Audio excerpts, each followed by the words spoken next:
Halo teman-teman, balik lagi di channel Banardika, channelnya para adop sipil dan pengangguran. Kali ini saya akan bahas mengenai yang namanya manual bidding. Nah, ini juga sering ditanyain di channel Telegram. Manual bidding itu apa sih dan bagaimana pengaplikasiannya? Oke, kita simak video berikut ini.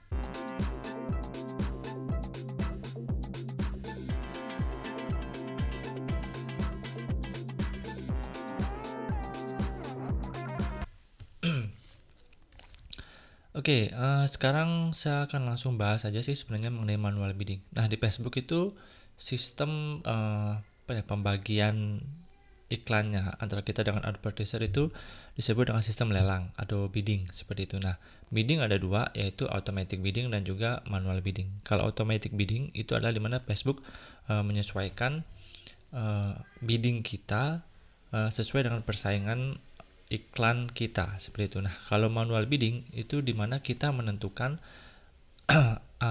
jumlah yang akan kita keluarkan untuk iklan kita seperti itu. Oke, di sini saya coba contohkan ya. Contohnya teman-teman menginginkan konversi. Nah, di sini misalnya pakai CBO ya, contohnya CBO. Oke, di sini ada strategi tawaran kampanye. Itu ada biaya terendah, ada batas biaya, ada batas tawaran, dan juga ada ROAS atau minimal. Oke, ini masih belum aktif. Nah, kalau biaya terendah itu bisa juga sering disebut sebagai automatic bidding. Jadi kadang-kadang teman-teman bisa mendapatkan biaya yang bervariasi. Misalnya biaya per klik per lead atau per WA ya, per WA atau per purchase. Nah, biasanya itu akan bervariasi, bisa murah, bisa mahal, bisa murah, bisa mahal seperti itu. Sekarang kita akan bahas satu-satu, yaitu di sini cuma disediakan dua, batas biaya dan batas tawaran. Oke. Kita coba yang namanya batas biaya. Sebenarnya kalau di akun lain ada lagi sih sebenarnya, ada pilihan satu lagi ya. Oke, kita coba ini nggak usah pakai WCBO, kita lanjutkan dulu. Oke, saya cuma bahas mengenai biddingnya. Oke, lanjut. Tampilkan opsi. Nah, ini mana tadi dia? Oke, nggak di sini ya, kalau di ABO ya. Sebentar.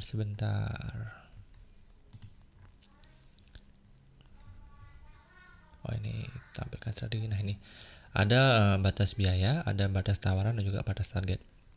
Oke, kita coba pakai batas biaya misalnya. Sebentar, misalnya 75.000. Oke.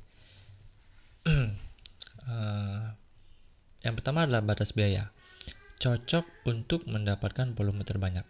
Oke. Facebook akan menargetkan untuk mendapat konversi terbanyak ya, dan agar biaya rata-rata tidak lebih dari 75.000. Nah, jadi kalau teman-teman pakai strategi yang namanya batas biaya, Facebook akan mengupayakan agar biaya yang teman-teman dapatkan dari misalnya cost per lead, cost per add to cart, cost per purchase itu adalah di bawah dari batas yang teman-teman masukkan. Jadi akan di batas 75.000 ya, atau 75.000 maksimal seperti itu. Itu disebut sebagai batas biaya. Oke. Nah, ini ditulis oleh Facebook, cocok untuk mendapatkan volume terbanyak. Lalu ada namanya batas tawaran. Facebook akan menargetkan untuk mendapat konversi terbanyak tanpa tawaran lebih dari 75.000 di setiap lelang. Nah, ini berhubungan dengan bidding. Jadi biaya dan bidding ya, ini berhubungan dengan bidding. Jadi misalnya kalau kita mau pasang biddingnya 10.000 ya, Facebook akan mencoba untuk mendapatkan harga di bawah itu. Seperti itu ya. Kalau batas biaya tadi bisa 75.000, bisa di bawah 75.000. Nah, kalau yang pakai yang batas tawaran, cocok untuk mengontrol tawaran dalam lelang. Jadi itu akan diusahakan di bawah yang namanya batasnya, seperti itu.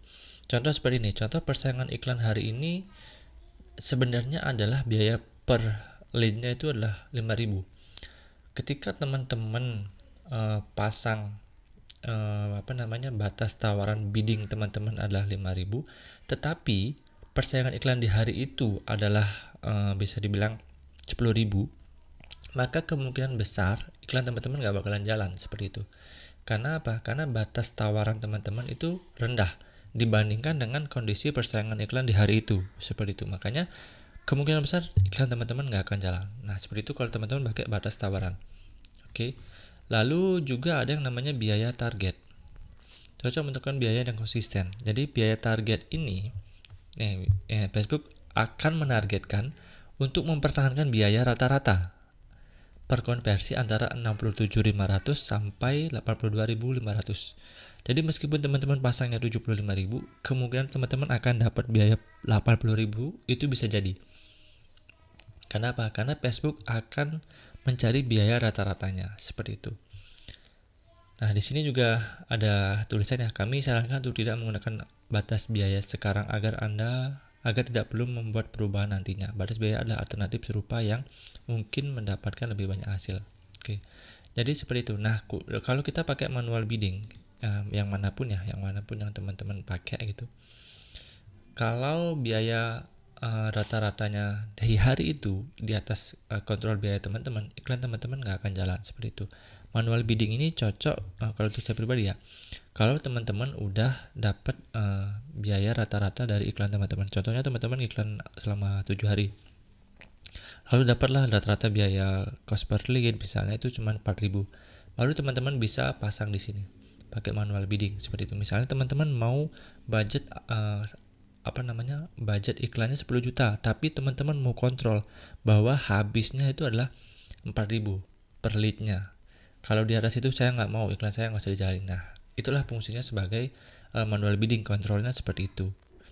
Dan untuk penagihannya ya teman-teman ya, itu akan tetap saja per tayangan seperti itu. Jadi meskipun misalnya nanti teman-teman ngisi budgetnya kontrolnya 10.000 gitu, bisa aja habisnya 20.000 gitu, karena Facebook menagihnya per biaya tayangan. Kalau ternyata tayangan teman-teman lebih cepat dari batas ini, teman-teman akan bayar di jumlah 1.000 tayangan itu seperti itu. Makanya kalau mau yang aman itu sebenarnya pakai ini nih, batas tawaran gitu ya. Batas tawaran itu artinya benar-benar ya, kalau emang bid teman-teman kalah ya udah nggak jalan gitu iklannya. Jadi teman-teman nggak ditagih. Cuman repotnya teman-teman harus mengupdate terus nilai biddingnya. Kalau nggak jalan tambahin lagi, nggak jalan tambahin lagi, seperti itu. Oke, jadi itu keterangan dari Facebook mengenai manual bidding. Kalau saya pakai yang mana? Saya sih biasanya pakai batas tawaran atau biaya target seperti itu. Sekali lagi ini saya ya, jadi teman-teman bisa coba sendiri mana yang bagus. Facebook sediakan 3, jadi teman-teman dimaksudkan untuk memilih yang mana yang cocok untuk teman-teman seperti itu. Kalau emang ada satu yang paling bagus ya Facebook akan sediakan 1, tapi ini Facebook sediakan 3. Artinya apa? Itu teman-teman bisa sesuaikan dengan iklan teman masing-masing yang mana yang cocok buat teman-teman seperti itu. Nah, itulah pembahasan mengenai manual bidding ya. Sebenarnya Facebook udah kasih gambaran sih apa yang akan kita dapatkan kalau kita memilih salah satu di antara ketiga ini, seperti itu. Oke, mudah-mudahan udah dimengerti ya. Memang agak tidak terlalu mudah menyederhanakan bahasa Facebook seperti itu ya, tapi mudah-mudahan bisa dimengerti penjelasannya. Oke, sampai ketemu di video-video selanjutnya.